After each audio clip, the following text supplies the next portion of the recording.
told you guys I'd be back doing this. That's it. Welcome back. Thank you, man. So, talk us through the emotions. Obviously, you won on the Dana White Contender Series, but it's the UFC victory. How are you feeling? Super excited, man. Decades worth of work, and I always knew I'd be back here. I can officially say I'm a UFC fighter.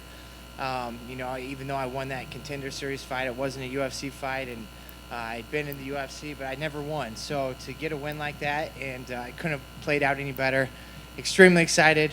Put in a lot of hard work, and it's paying off. Yeah, you dropped him with a kick. I mean, sometimes we see that, but it's rare. I can't remember the last time we saw someone actually get floored with a leg kick. Obviously, I assume you thought the finish was there, but do you have to compose yourself, or do you just go for the finish as soon as you can? Yeah, I think I remained composed. I mean, when I hit him with that first one, I saw it in his eyes and his mouth that it didn't feel good. And I came right back with the second one. I hit both of them flush, and right there I could see him wince. And then I kind of took my time, got him with that third one that put him down, and I was just like, okay, maybe this is it. And he started getting back up again. I think even when I was on the ground, I kicked again. But when he started getting back up, I hit him with a shot that put him back down, hit him with a clean elbow. And I knew it was super close, man. And I was just so pumped, and the ref called it. It was an uppercut that finished him, right? Yeah, I believe so. I don't remember that. I've been drilling that a ton with my coach G back there, and he came in. He's like, bro, that uppercut we kept working. He's like, I hit. I honestly do not remember that uppercut. My knuckle does, but I do not. I just want to say last thing as well is you said to Bisping that his career was an inspiration to you. What exactly about Bisping is Yeah, man, it's just the long road, the long journey, the ups and downs, and never giving up, the perseverance, the grit to continue on. And I think it shows, man, and I know this, but it shows with some guys it comes early and they just hit it off right off the bat. Look at McGregor, man, rose to the top and it was the man right away. And a guy like Bisping that just went through the fire, the trials and tribulations for so many years, and then finally got that, that got that gold around his waist. And to see that, I fought my last UFC fight prior to this one was UFC on Fox 2, and Michael Bisping lost to Chael Sonnen, and I lost to Chris Camozzi that night. It was January 28th, 2012. So to fight on the same card to him, and obviously he stayed in the UFC, and had a great career, but to see him just climb to the top and finally get what he was chasing that whole time is a huge inspiration to me. I was with Glory Kickboxing. I took my losses. I kept going. I climbed in the top 10 all the way to a number 2 world ranking and fought for the world title. Came up a little bit short, but, I have new goals of cracking the top 15 in the UFC, then the top 10, and you don't know what happens. Whatever happens, man, I'd like to, get my shot at that UFC title and, just keep on trucking. Happy Halloween. Thanks, man. You too. Dustin, I mean, obviously that many years, very few guys have that long of a break and still make it back to UFC. Was there any time when you thought maybe it's just not meant to be? I never once thought that, man. I was very fortunate enough when I got cut to get a promotion like Glory that, I was able to keep my career going. I was able financially to keep going, and just go through some extremely hard fights, difficult fights, guys that, a lot of people in America know, but just, the best strikers in the world were at Glory. And, the entire time I knew I was just gaining that experience. I knew I was going to come back to MMA, and the UFC is where I wanted to be, man. I always dreamed of getting that first UFC win and just get a win in general. And I feel like everything happens for a reason, man. I was outside of the promotion just building myself up, and the belief I have in myself because of the prior experiences and that I've went through is I carry it with me every day, man, and I'm happy to be back. Obviously, since the last time you were in UFC, things are very different, not just, this year, but all around. Just did it live up to the way you've imagined it for several years to get that first W? Yeah, man, and you know what? It's still different because of, the world we're living in right now with the no fans, the Apex, the no crowd. But you just got to adapt. I love the Apex. I love fighting here. I felt like the no crowd, the first time you had to get used to it because you do pick up a lot of energy and emotion from the fans.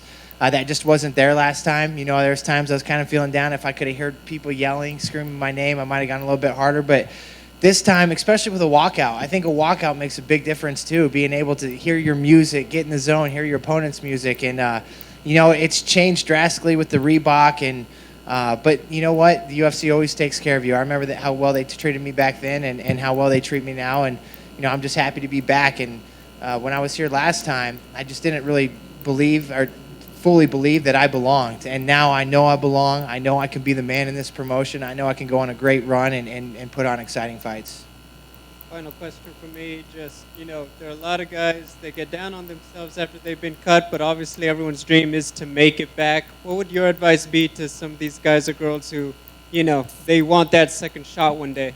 Man, I would say just put your head down and grind. You got to keep going, man. You're gonna have people telling you can't, and on the same side, I was around people that told me how good I was, and the same people that tell you how good you are, and the same people who tell you that you suck, they're both wrong. You got to keep that tunnel vision, and you got to have self-belief. You got to believe in yourself, and something I always say, you have to have a short-term memory and bulletproof confidence, man. I mean, even after this victory, I got to soak it in, take it in for a few days, but after that, man, it's over. It's on to the next one. I gotta focus on what's next.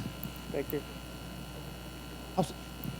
How soon after you did the Contender Series did you get the call to do this fight? And was it tough to kind of keep your emotions in check, knowing that this 2 months coming up to try to stay focused and not get too excited?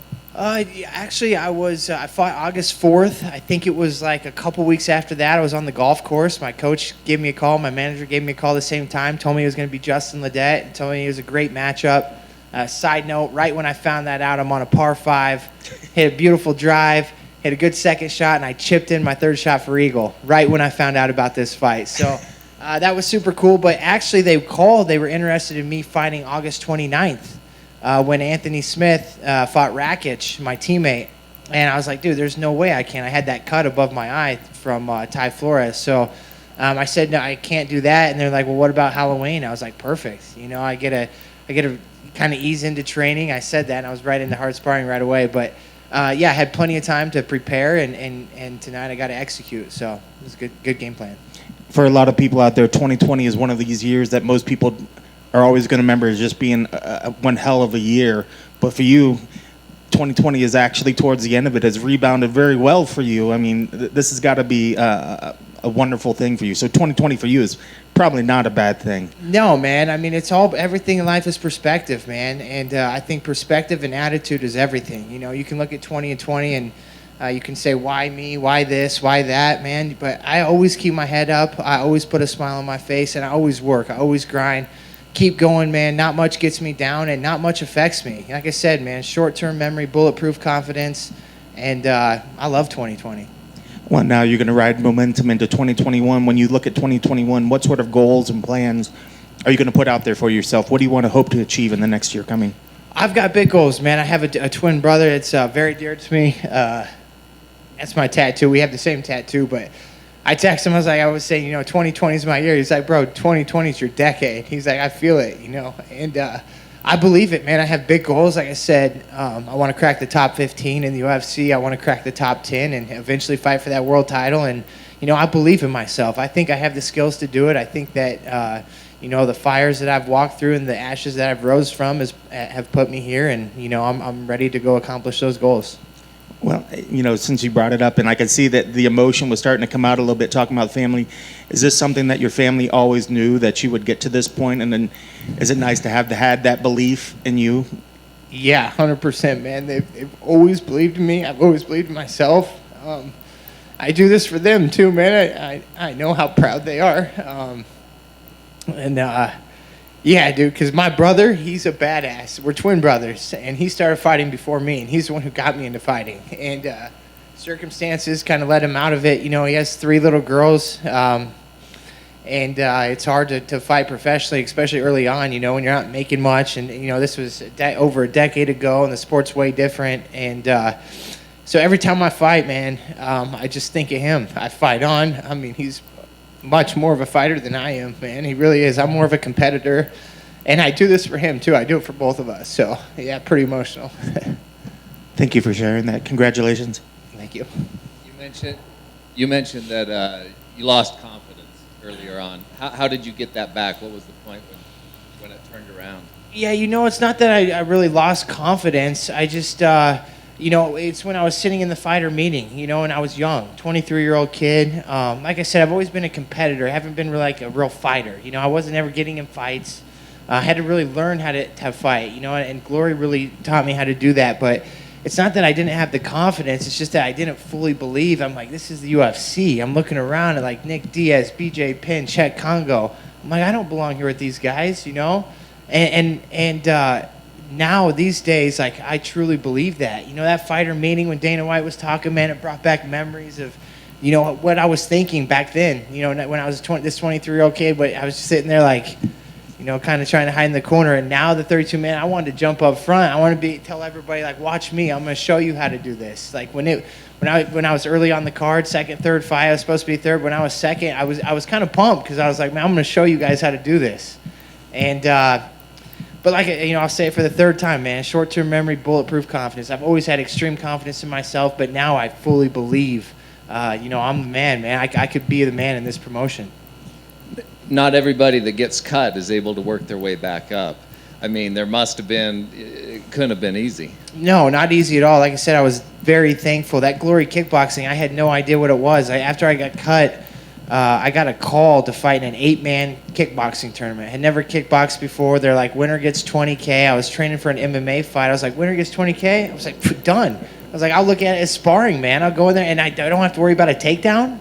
Done. I went in there, and I knocked everybody out that night, and it started a career with Glory. And like I said, I'm very thankful with them, you know, and I learned so much. I got to train in Holland and Breda Holland with Nick Hemmers and Cor Hemmers, and just really learn what, you know, the art's about. And I don't think there's ever been anybody else that gets cut and 9 years later gets back with the promotion. So I think my story's pretty cool. I think it's inspiring, and there's nothing special about it but hard work and grit and perseverance, man.